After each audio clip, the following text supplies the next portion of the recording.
Tu veux gérer ton argent sans te prendre la tête? Tu veux arrêter de finir chaque mois à découvert sans vraiment comprendre pourquoi? Aujourd'hui, je vais te partager 5 règles simples, faciles, réalistes et surtout applicables dès aujourd'hui. Même si tu pars de zéro. Pas de jargon, pas de promesses magiques, juste du bon sens et des actions concrètes. Règle numéro 1. Avoir un objectif d'épargne clair. Avant toute chose, pose-toi une question simple. Pourquoi tu veux économiser? Sans objectif clair, ton argent n'a nulle part où aller.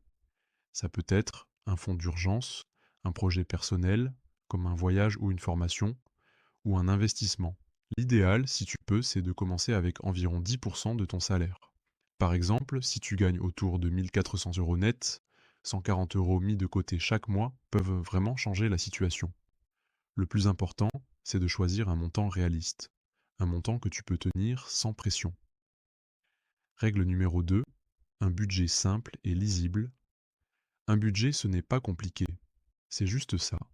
Ce qui entre, moins ce qui sort, égale ce que tu épargnes.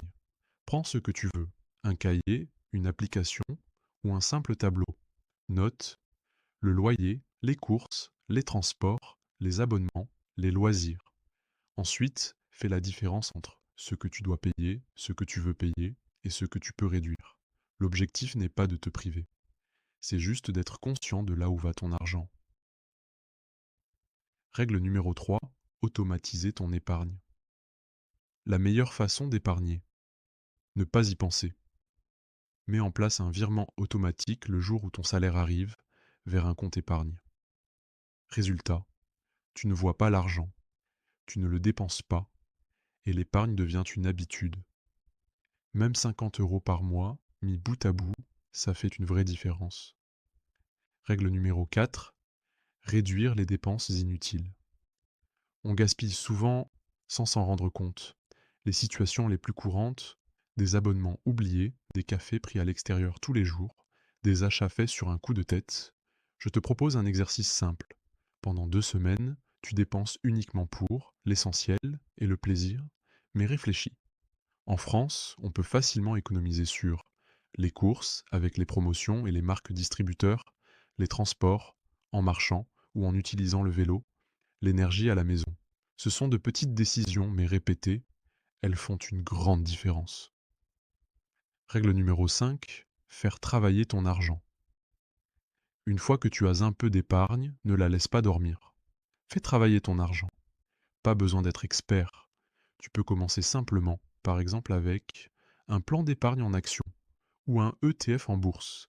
L'idée, c'est de diversifier, penser long terme et ne pas tout garder sur ton compte courant. Si tu débutes, avance doucement. Choisis des produits à faible frais. Et surtout, ne panique pas quand ça bouge. Non, pour résumer, fixe un objectif clair. Gère ton budget simplement. Automatise ton épargne. Réduis les dépenses inutiles. Et fais travailler ton argent. Si tu appliques ces règles pas à pas, ta relation à l'argent va changer. Si tu veux aller plus loin, je t'invite à t'abonner. Dans les prochaines vidéos, on verra comment gérer ton salaire au quotidien, comment construire un fonds d'urgence et comment investir même avec un petit budget.